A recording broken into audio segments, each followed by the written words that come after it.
Ready? I call to order the regular meeting of the Board of Education of Community Unit School District 201, today Tuesday, September 21st, 2010. Roll call, please. Ms. Casey? Here. Mr. Charleston? Here. Mrs. Charlton? Here. Mrs. Hancock? Here.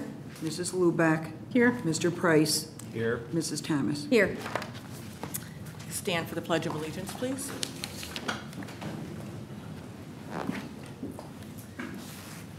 Pledge allegiance to the flag of the United States of America and to the republic for which it stands, one nation, under God, indivisible, with liberty and justice for all.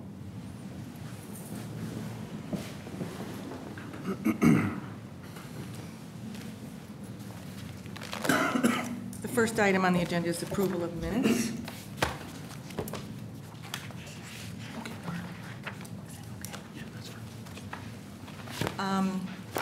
The chair will entertain a motion to approve the minutes of the July 13, 2010 special meeting of the Board of Education as presented in your orange folder.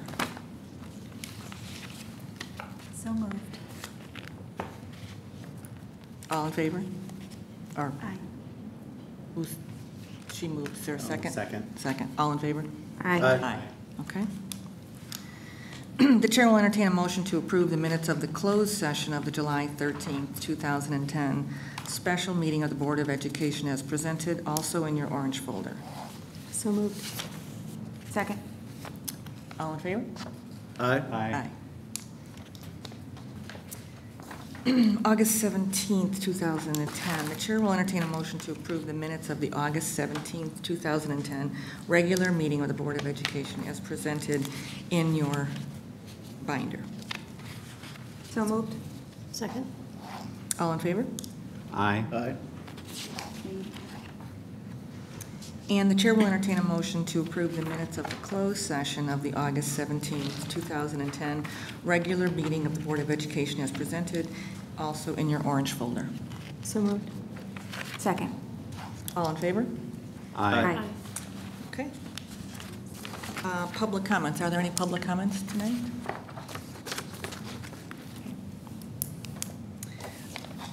Okay, then the first, we're going to have the public hearing now. So there will be the public hearing format on the proposed 2010-2011 budget.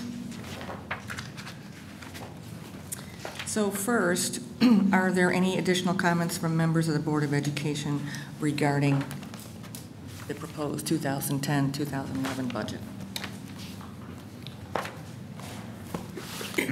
Would the board like for Kim to do a Kim to recap? highlight the changes? Oh, the changes, yeah. Why don't you Sure. highlight the changes? Okay.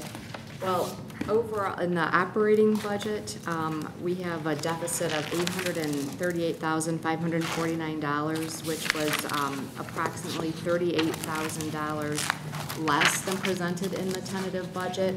But the overall deficit in all funds increased by $14,049. The main thrust of that was there were lots of different things that moved in the different funds. We had some transfers, changes from one fund to another as a result of the abatements that are going to be presented to the board tonight. We had some reallocations of our grant funds from the ed fund into the transportation fund. We also reallocated some tax revenues from the ed fund, or from the transportation fund to the ed fund based on the how prior year levies had been done. We may need to adjust this as the levy period comes up in December, but we'll look at that after we have the audit and kind of get a good sense and feel for what the state's doing in terms of paying transportation funds, and then may need to adjust that revenue back at that point in time. But I wanted to keep it consistent with how we had levied in prior years. In the operations and maintenance fund, we eliminated the transfers of interest from the O&M fund to other funds and keeping monies in there.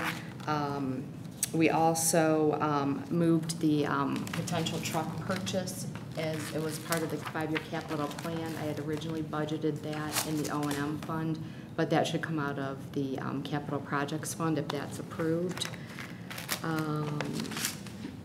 Let's see, and then in the capital projects fund, I also put in, there were additional items, about $60,000 of additional items on the 5-year capital plan that are budgeted in here, but that does not necessarily mean that those projects are approved by the mere approval of the budget this evening.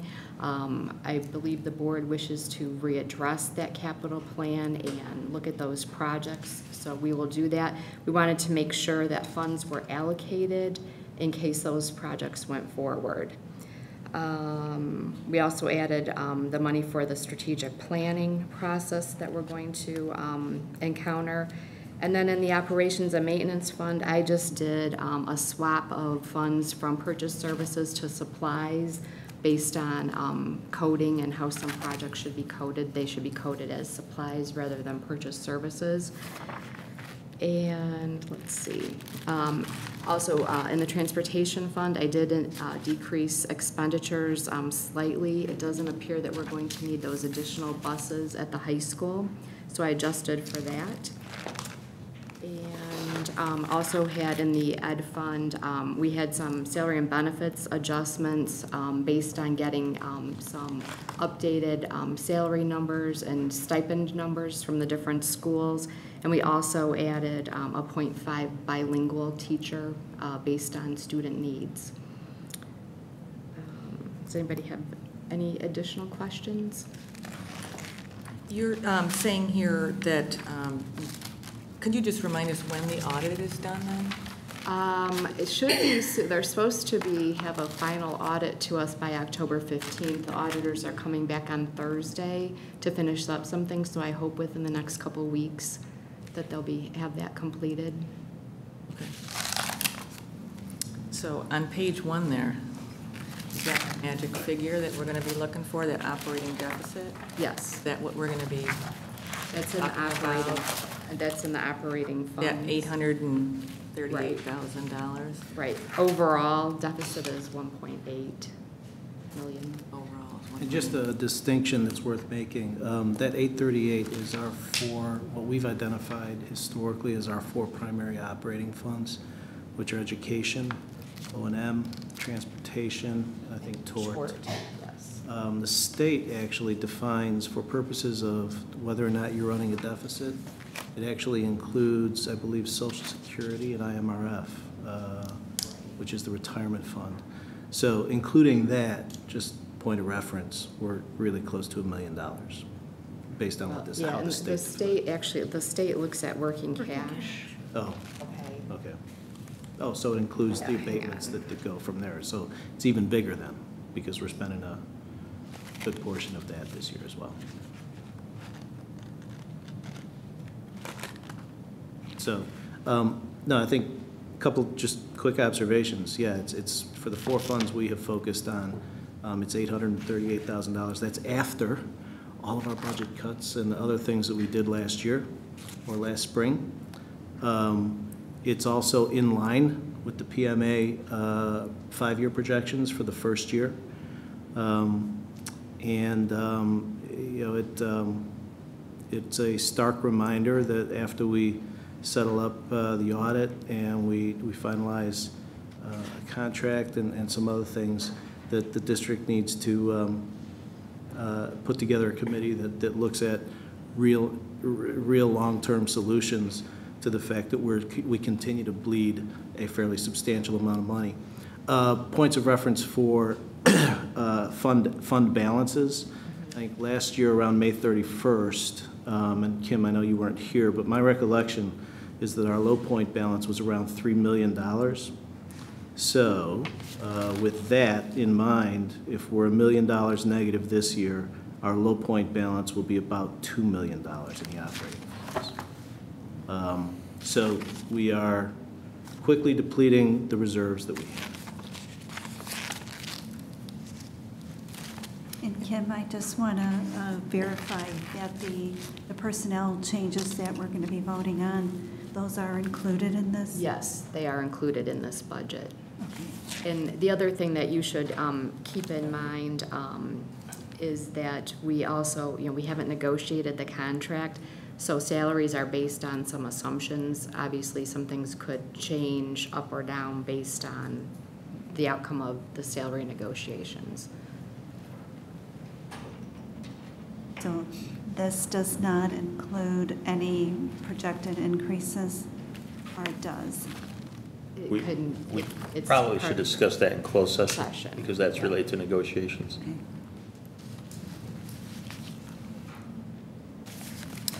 And once we have, what is our working cash fund balance right now? Is that, It's right around three, Page In 6 well, of this or the, of the book. it's in, okay,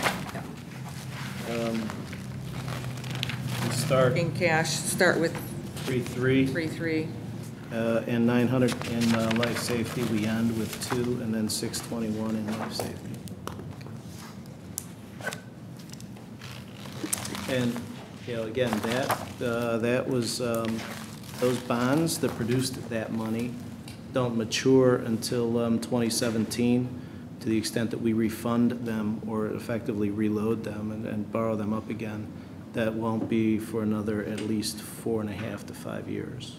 So this $2.5 million that's allocated for capital projects, short of a special referendum of some kind, this is what has to last us for capital projects for the next 5 years. Is this the amount, though, that we were talking about at the last meeting, that will get the matching funds? Could this amount be the 1/3 that we had to have?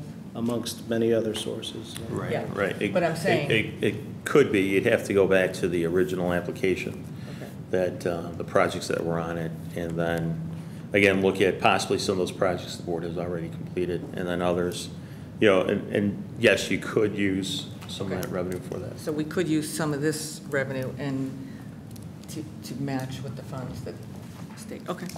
It's not really revenue, it's balances. Right. Well, Balances, yeah. I'm saying we were to get that I money. know, it's me. Okay. Well, we're talking money, and so, It's just me. okay. Any other, did you have anything else, Kim? No, the other thing I do want to highlight, and I'll talk about it again with our abatement resolutions. In the working cash fund, we have to keep 0.05% of our then current EAV balance in working cash. That's based on the new legislation. So we will have to keep a cushion, and I think, I forgot to double check EAV today, but I think it was somewhere between $300,000 to $500,000. It's 595 million of EAV. Okay. So call it 600 million, 5 basis points on that. Oh. Now I'm going to do it backwards. 1% of 600 million is 6 million. Half of that is 3 million. So it's 300,000. Right.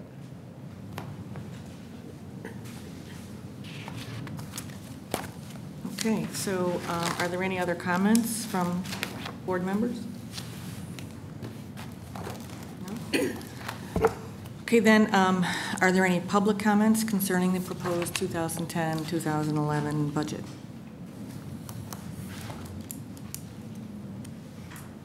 No? Okay, then we will I will declare that the public hearing on the proposed budget is closed.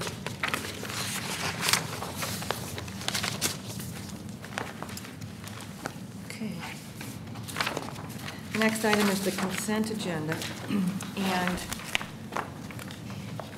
if you will look in your orange folder, you have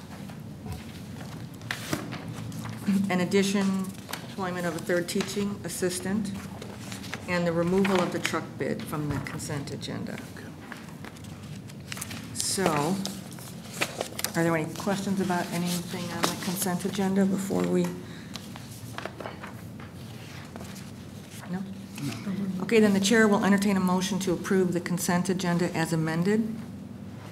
I'd like to discuss some items. Consent agenda. Item number 2, the hearing officers. How are they selected? Those are the hearing officers. My understanding is that the district has used in the past. And so they were contacted to see if they would agree to, again, act in that capacity for the district. So these are the ones that the district has used in the past. Thank you. And then item number 9.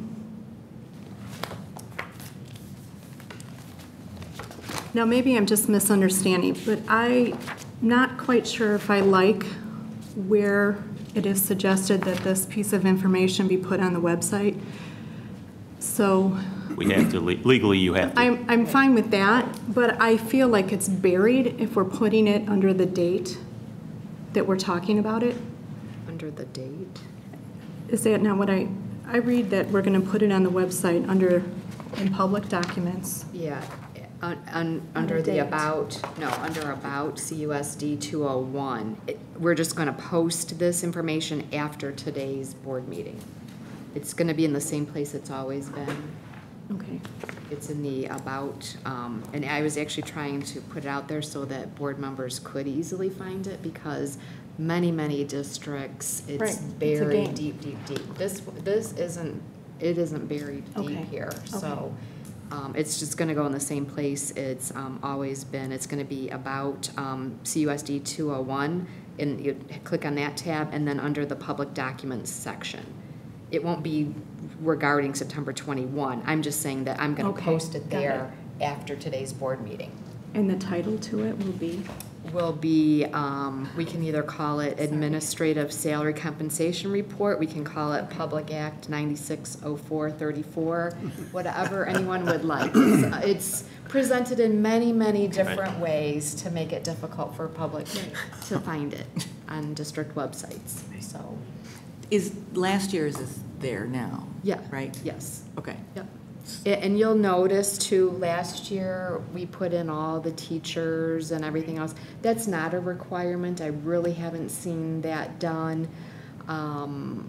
There's other avenues if people really want to find that. Right. So this is the requirement, you know, and it's required that we post our contracts. Again, we'll post those after they're settled, and the current contracts, you know, are in place, are there right now. So, you know, it's open to, you know, however you'd like it, wherever you would like it placed, we can place it there.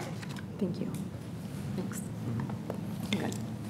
Any other concerns on the consent agenda? Okay. Then the chair will entertain a motion to approve the consent agenda as amended. Item 1, personnel recommendations. 2, appointment of hearing officers. 3, appointment of non-discrimination coordinators, complaint managers. 4, approval of application for recognition of schools. 5, appointment of designated representative for the April 5th, 2011 school board election.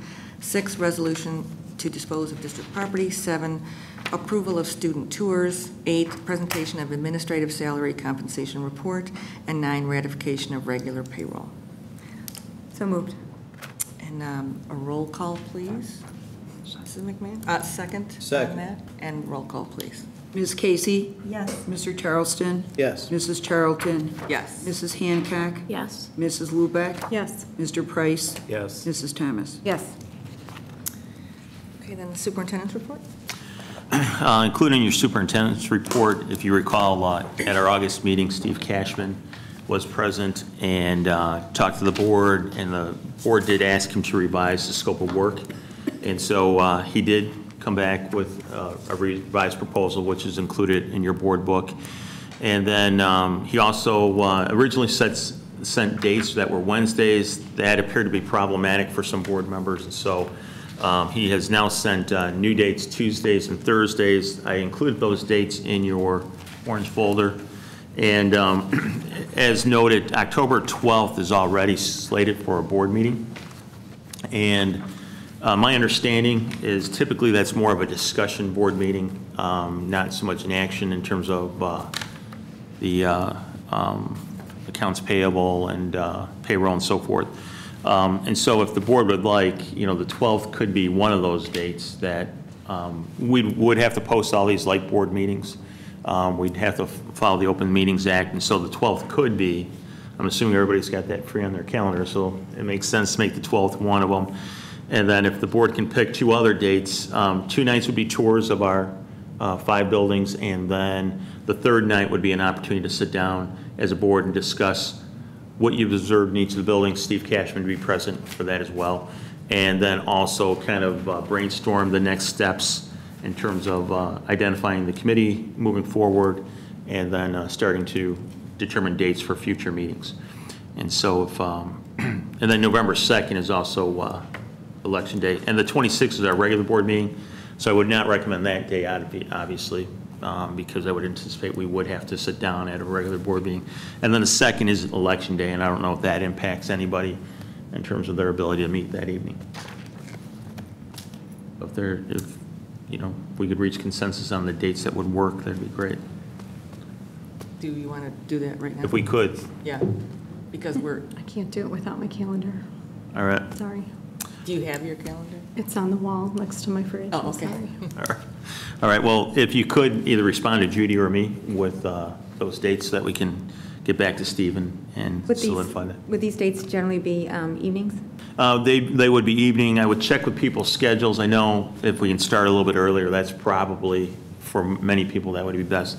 So we'll see what, we can work with people. Maybe we can even start with a light dinner, whatever building we're starting at, and then, commence with the tours.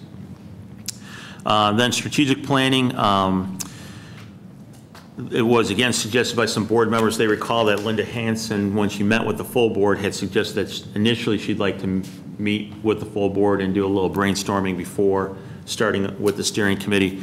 And so September 28th is what she is suggesting for that meeting. So again, if you could respond and let me know if that works. We would meet at Manning at 7 o'clock. Again, that would be a posted meeting and open to the public. So if you can get back to me on that. The Opening Institute, I included in your board book the surveys from our 2 Opening Institute days. Those were also shared with the staff. And as an administrative team, so that we are looking at the responses. We are trying to make some adjustments and tweak our Institute days to try to, accomplish some of the things that the staff is asking. Obviously, you can't please everyone, but we are taking feedback seriously, and we are trying to make some adjustments with our Institute schedule. Kevin? Yep. I have a question about that. What is the purpose of the Institute Days? Is that not for professional teacher development? It's, the ROE requires 5 hours of professional development, and so you definitely have to have 5 hours of professional development. Beyond that, the district does have some latitude with what they can do with the time. Okay. But in order to meet the ROE's expectations, you have to have 5 hours of staff development. Okay. And I can share with you that it is difficult with those 2 opening days between trying to balance needs of staff and then also, meeting the ROE's expectation is difficult trying to fit. The reason I asked the question is because there were many, many positive comments about what was presented during those days, which I really appreciated. There were just a handful of comments about some staff wishing that they could have used some of that time for, I guess setting up their classrooms or whatever. But I wasn't under the impression that that's really what the purpose of those days were for, so that's why I'm asking the question. Right, and again, typically a district tries to strike that balance. They understand the teachers need to have opportunity to be in their classroom and get things, organized and set up. And at the same time, we have to meet the requirements of the regional office and provide the staff development. And so we'll definitely ensure that we do have the 5 hours of staff development and then try to afford some time for teachers as well. Okay, well, it sounds like it were really successful days, and I really appreciated the positive comments that we received, Sure. as well as the constructive feedback. So Right. thank you to the staff. And then I had my first superintendent's coffee last week. We had approximately 25 people attend. And so I think overall, for our first go was a pretty good turnout. And got some positive emails from individuals, some positive feedback. We're going to have another one in October. I'm still waiting on Mrs. Boss to give me some possible dates. It'll be at Miller. And as soon as we lock in a date, we'll advertise that date for people. And the format will be similar. My guess is I'll probably do a little bit more on the school finance piece, because now the board has approved, or will be approving, or has approved the budget, or will be approving the budget, I guess. I'll be able to share some information regarding the budget and the fund balances and so forth. And then the remaining amount of time is open to any general questions that individuals will have. And so I think it definitely is a positive. And I think it's just, anything we can do to communicate with our community, I think is time well spent. So I'll notify once we lock in on that date. I'd like to say, a number of board members were there, and I thought it was very well done. And I did get a number of emails from people asking afterwards, oh, I missed it, will there be more? So it is good to reiterate that you're going to do this on a regular basis. Right. But the people that were there really felt, I was told that they appreciated that forum. So. And I believe there, just from looking around and seeing some of the people that attend the different informational nights and that sort of thing, there were some new faces there, which is good. That's always good. Yeah. And then just for the board and also the community, we've advertised this a little bit, but April 5th is a board election. And the packets of information for circulating petitions are available at the district office. They can contact Judy McMahon to pick that information up. Today is actually the first day that you can begin circulating and securing signatures, and then those have to be returned to the district office. Starting the earliest you can return them is 8:00 a.m. Monday, December 13th, and you have until 5:00 p.m. December 20th. Those have to be in the district office by December 20th, 2010 at 5 p.m. And then the last thing I had is, and this is an apology, I put in your orange folders a copy of my goals, because I'm meeting with administrators right now, reviewing our goals, and one of the administrators mentioned that it looked like a goal was repeated. And then when I checked, I realized I sent you the wrong file. So this is what should have gone out, and so to make sure that you're aware of that and you have those. And that's all I have.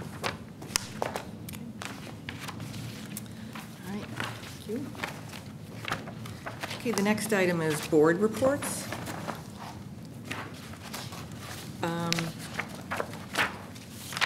Are there any board reports at this time? The only thing that I have to say is I went to both curriculum nights at Manning, and they were excellent. It was good to kind of get together and see parents and meet teachers and that sort of thing, so that was nice. And I also went to the curriculum night at the junior high, and I commented to administration there that I really appreciated the way they had structured it, where you were able to, they had it set up where you would go from class to class, just like you were mimicking your child's day at the junior high. So you got to go to the classroom that their teachers are in and see each teacher. In the past, I think they did a team approach where they kind of got the language arts team together, and then you went in and they kind of did an overview of curriculum and things like that. But it was very nice to sit in the seats where your kid is at and get a real feel for what they experienced during the day. So I thought that was a real big improvement. And of course, I was at the superintendent's coffee, and I think that was very well done. That's all I have. The high school one was also a good curriculum night or open house as well. Okay, finance, policy, buildings and grounds, anything? No? The one thing that is not on here is the discussion I think needs to be had about a superintendent search. Yeah, we're going to discuss that Where is it? as a closed session. Okay, It's on thank you. It's on the agenda. Sorry. Okay, then, special education. Mr. Price, do you have anything? Yeah, I have a couple of notes from the last SACID meeting, which was on 8/25, and Director Volpe gave a nice presentation of SACID's orientation day activities, And I guess they had about 450 staff that attended, so it must have been a fairly sizable event. He also provided an overview of the presentation he gave at the orientation, and that was entitled RTI Squared. So they're implementing RTI in and within the SACID program, and they dubbed it RTI Squared because they wanted to add a response to instruction and intervention. So there's two I's, instruction and intervention, in their model. And even though many of the SACID staff are familiar with RTI and they serve as coaches for the member districts, implementing RTI in a special education co-op is kind of a unique animal, and I think they and their work team of administrators and teachers, and I think maybe even parents are involved in some of that, are looking at how they implement an RTI program in a co-op where all of the students are already have individual education plans. So if you're familiar, when we talk about RTI, that pyramid model, so you have all at the bottom, some in the middle, and then your top tier students, very few at the top. These kids are already there, so now you're taking a smaller pyramid over into SACID, and they're looking at the same, applying the same aspects of RTI, the research-based curriculum and the screening and the progress monitoring and all of those pieces in their model. But one of the challenges is all the kids are already receive all this individual instruction. So as they look at their RTI program, they want to kind of do it backwards and work from the individual to the all. And so they want to look at that bottom level of their pool of students and say, what are the core curricular concepts and proficiencies that we want all of our students to meet. And so they're kind of working a little bit backwards on their program, so it'll be a little bit different implementation, I imagine. And then, of course, the goal is to close the grade level achievement gap for the SACID students. And third thing from that meeting is SACID is also beginning their strategic planning process, so there are a number of extra board meetings this year, which is wonderful. And I'm sure it'll follow a similar plan to ours, but it'll be kind of nice to see the two progressing parallel. So I guess that's all I have. Okay. Thank you. Okay, finance then. Before we move on, just a couple of little tidbit questions. Test scores come out, are final in October, yes? Mm-hmm. So you'll do a report on that in November? Right. Yeah. Right. And then with respect, just to jump back for a second to the Cashman proposal, do we need to give Kevin direction to go forward with that proposal as it's drafted? Do we need to say yes? Yes, you should say. Okay. I'm saying yes. That's not how it works. I just wanted to make sure that that was explicit as opposed to not having it there. Should we? Is that do something a we should vote on? We should. I don't know that we, it's not, I don't think it's a required, like, motion approval thing. I think we just need to direct Kevin to do it. Well, I mean, we should probably all weigh in on that, right? Reach consensus. Yes. Okay, Yes. yes. Yeah. Yes. Yes. And I'll say yes, too. So we've reached consensus on that. Okay, thank you for that. Okay, was there anything else, Dan? Nope. I would like to add that both the Manning and the Miller playground dedications were very well done, and again, thank you to all of the people involved in that, and Mike Mayoris for all his work on that. Both playgrounds are being happily utilized by our children, so they were both nice events. Okay, finance. Kim, did you want to start, and then I will, do you want to talk about these? Well, are we gonna do the abatements first, or do the budget adoption? First. Do you want to do, The budget's first. Okay, do you want to do that one first? Okay. Then I will read this. The chair will entertain a motion, whereas the Board of Education of Community Unit School District 201, County of DuPage, State of Illinois, caused to be prepared in tentative form a budget, and the secretary of this board has made the same conveniently available to public inspection for at least 30 days prior to final action thereon. And whereas a public hearing was held as to such budget on the 21st day of September 2010, notice of said hearing was given at least 30 days prior thereto as required by law, and all other legal requirements having been complied with. Now therefore be it resolved by the Board of Education of said district as follows. Section 1, that the fiscal year of this school district be and the same hereby is fixed and declared to be beginning July 1st, 2010 and ending July 30th, 2011.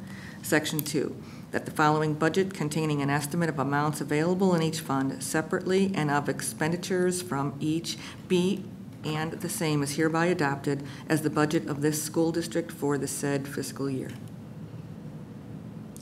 So moved. Second. Second. Okay, roll call. Mrs. McMahon? Mr. Charleston? Yes. Mrs. Charlton? Yes. Mrs. Hancock? Yes. Mrs. Lubeck? Yes. Mr. Price? Yes. Mrs. Thomas? Yes. Ms. Casey? Yes. The budget is approved. Okay. Now, I'll do the fund financials now, the monthly the- financials for August. So as of August 31st, we have an ending fund balance of $12.5 million. We did not do any additional investments this month. Again, our rates with Clarendon Hill Bank continue to be significantly greater than what we can get in the marketplace. So we have everything invested and collateralized there. In terms of our revenues and expenditures for the month, in education and tort funds, our revenues are 2.1% higher than the prior 3-year average and 1.1% higher than last year at this time. It's the receipt of prior year revenue is continuing to kind of skew those averages, and we'll just have to work through that as the state continues to late pay.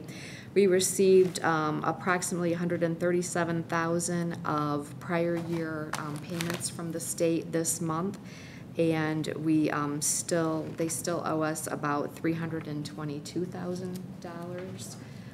Hopefully, I don't know any update of when those might be coming. And we did receive our first general state aid payments for fiscal year 11 in the month of August.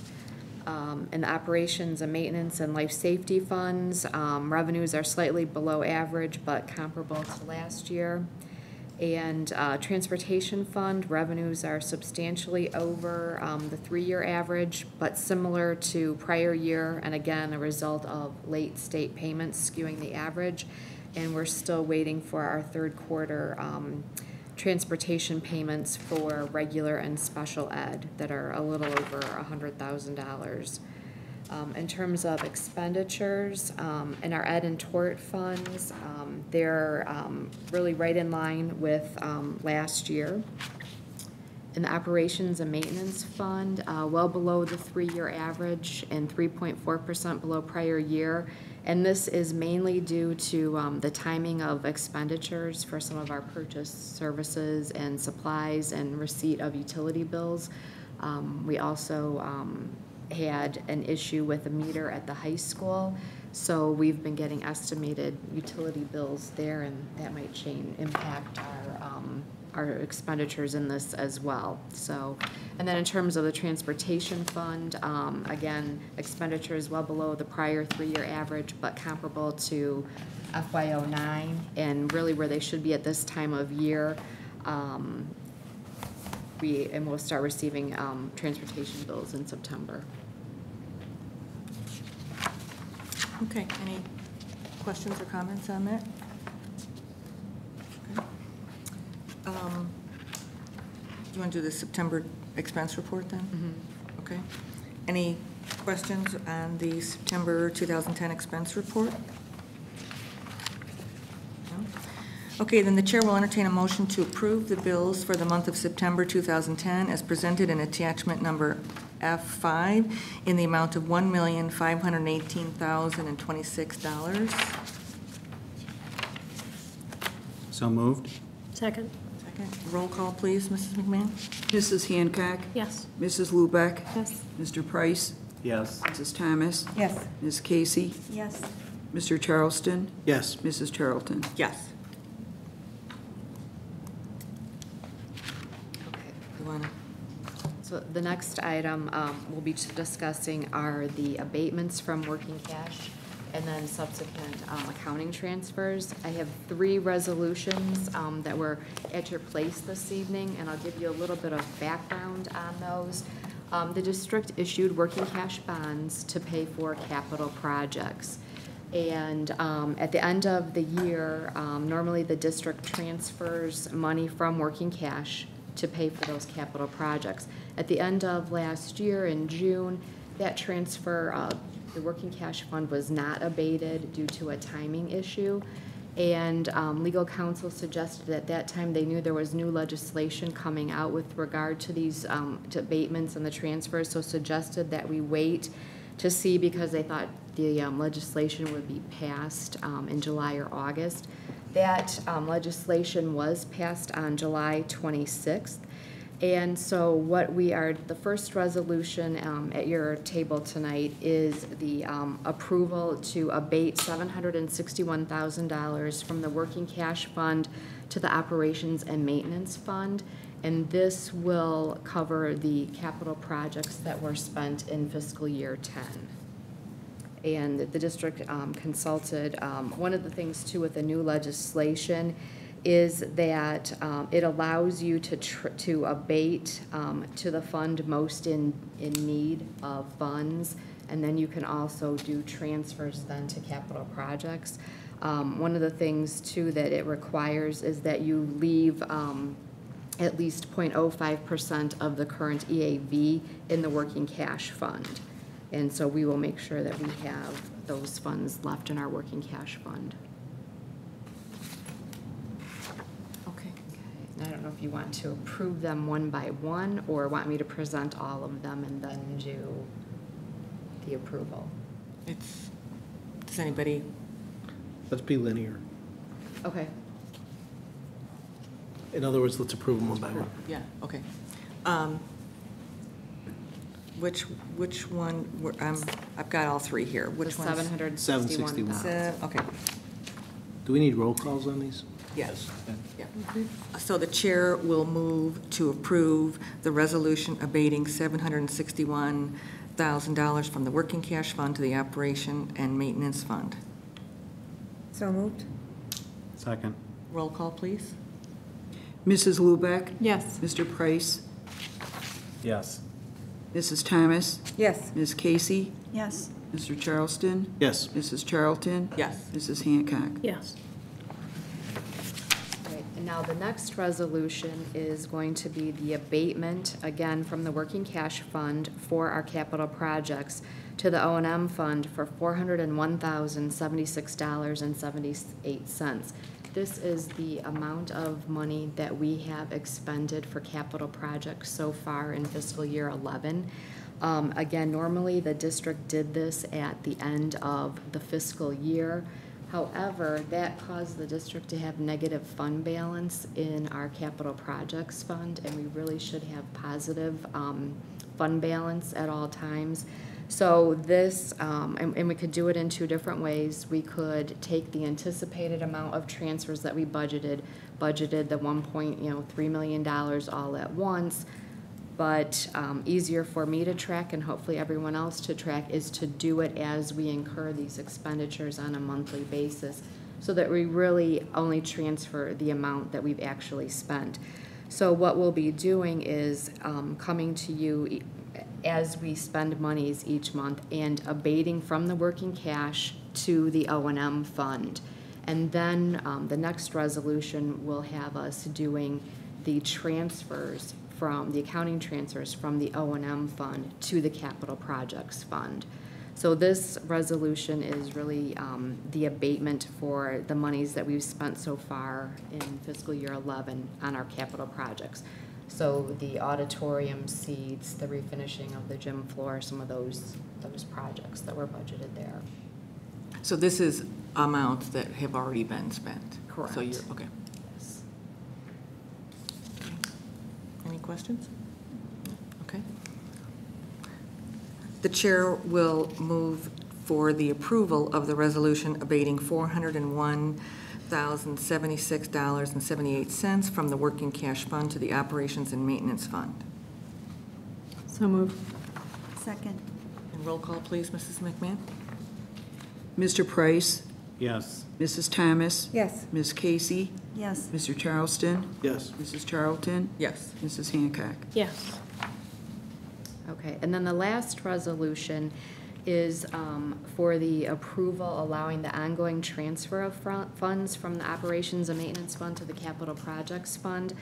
This resolution is there just in case for some reason we did not have a board meeting. It allows me to go ahead and make those transfers.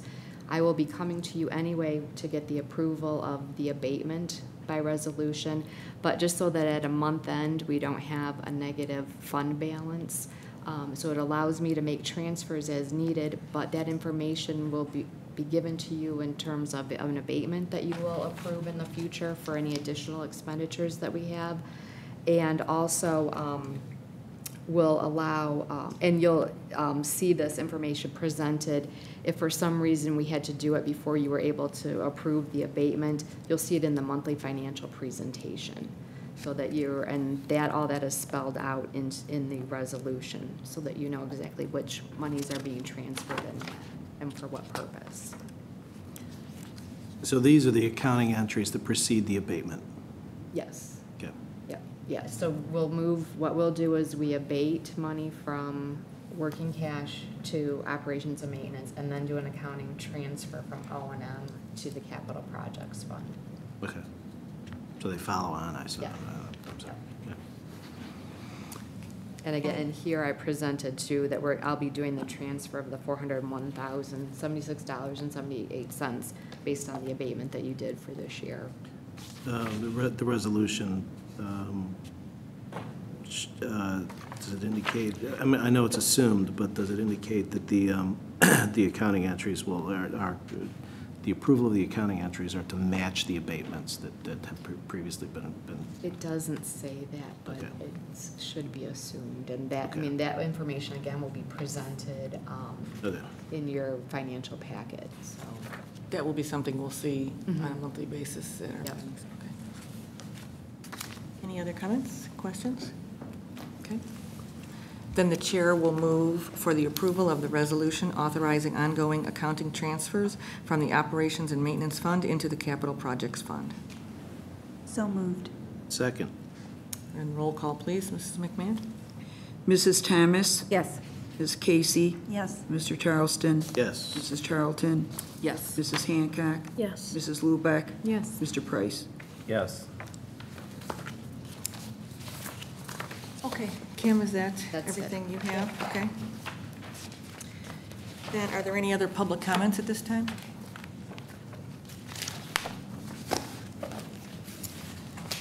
Do we want to tell, or do this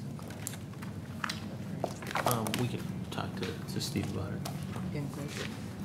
Okay. Then the chair will entertain a motion to enter closed session for the purpose of discussing negotiations and confidential personnel issues. So moved. Second? Roll call, please. Mr. Price, Yes. Mrs. Thomas, Yes. Ms. Casey, Yes. Mr. Charleston. Yes. Mrs. Charlton, Yes. Mrs. Hancock. Yes. Mrs. Lubeck. Yes. And there is not going to be a vote after. We don't have any voting. No action. Okay, there's No no action will vote be taken. after this.